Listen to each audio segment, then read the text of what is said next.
Have you ever stopped to wonder how we got from, these wild, ancient religious rituals to the art form we now call theater?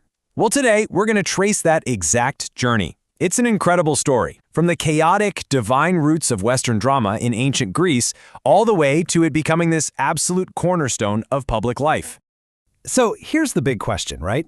How does a wine-fueled, frantic celebration for a god turn into the foundation for something as complex as drama? How do you get from this collective, almost out-of-body experience to the focused performance of a single actor on a stage? It's a fascinating leap, from pure ritual to powerful public conversation, and it all kicks off with one particular god.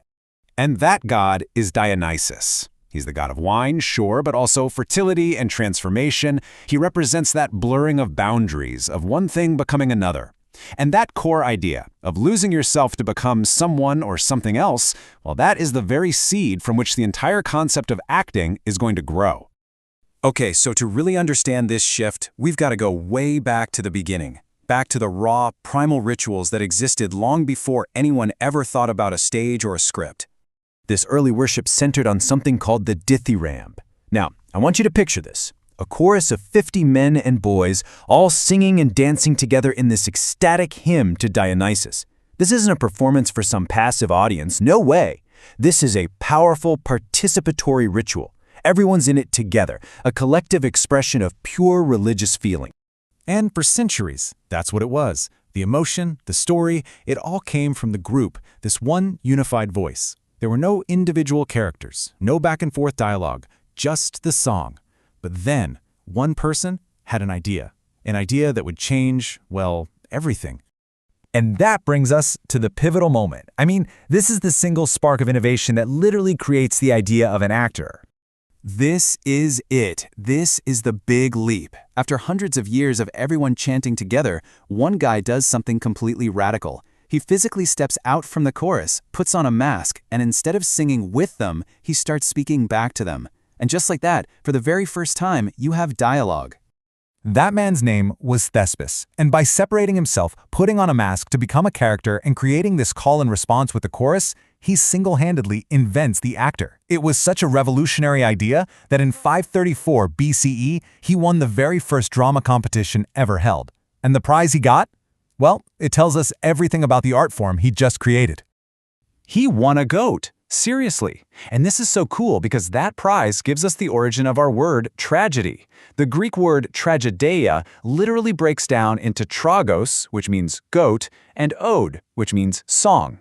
Goat, song. It's right there in the word itself, a direct link back to the very first prize won by the very first actor.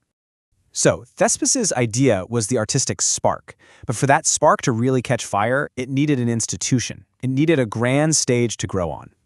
And that stage came from, maybe surprisingly, a political power move. The ruler of Athens at the time, a tyrant named Pisistratus, saw how incredibly popular these Dionysian rituals were becoming and decided to formalize them into a massive, state-sponsored festival. It was a spectacle designed to win over the people.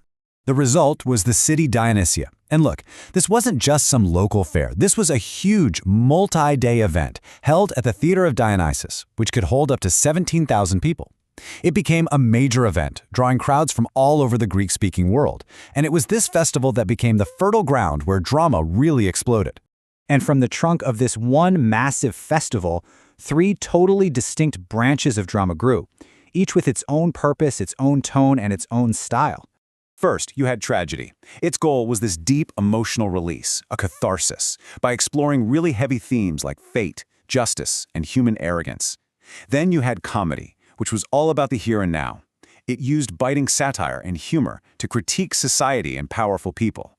And finally, you had the satyr play, this short, wild, and often pretty raunchy performance that acted as comic relief, bringing the whole thing back to that raw, celebratory spirit of Dionysus. And to really see the difference, just look at 2 of the masters. On one hand, you have Aeschylus, a giant of tragedy. He's the one who adds a second actor, creating real dramatic conflict to explore these huge cosmic questions. And on the other hand, you've got Aristophanes, the master of comedy. This guy was breaking the fourth wall, using bawdy jokes to make fun of the most powerful politicians in Athens, to their faces.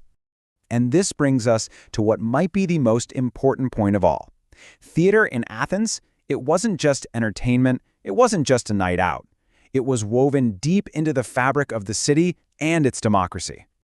This quote just nails it perfectly.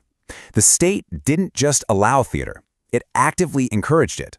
The festival was seen as a school for democracy, a public space where all the citizens could come together and wrestle with really complicated moral and political questions as a community.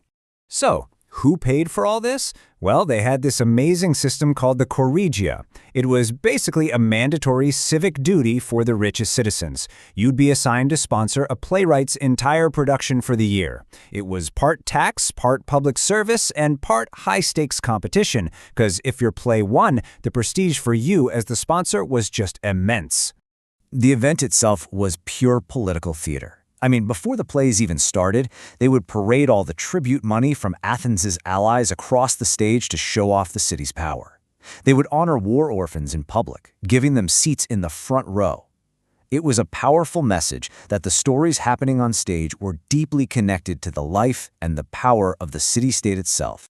So, the journey is complete. We've gone from a frantic dance for a god all the way to a state-sponsored school for democracy. And that leaves us with one final thought, doesn't it?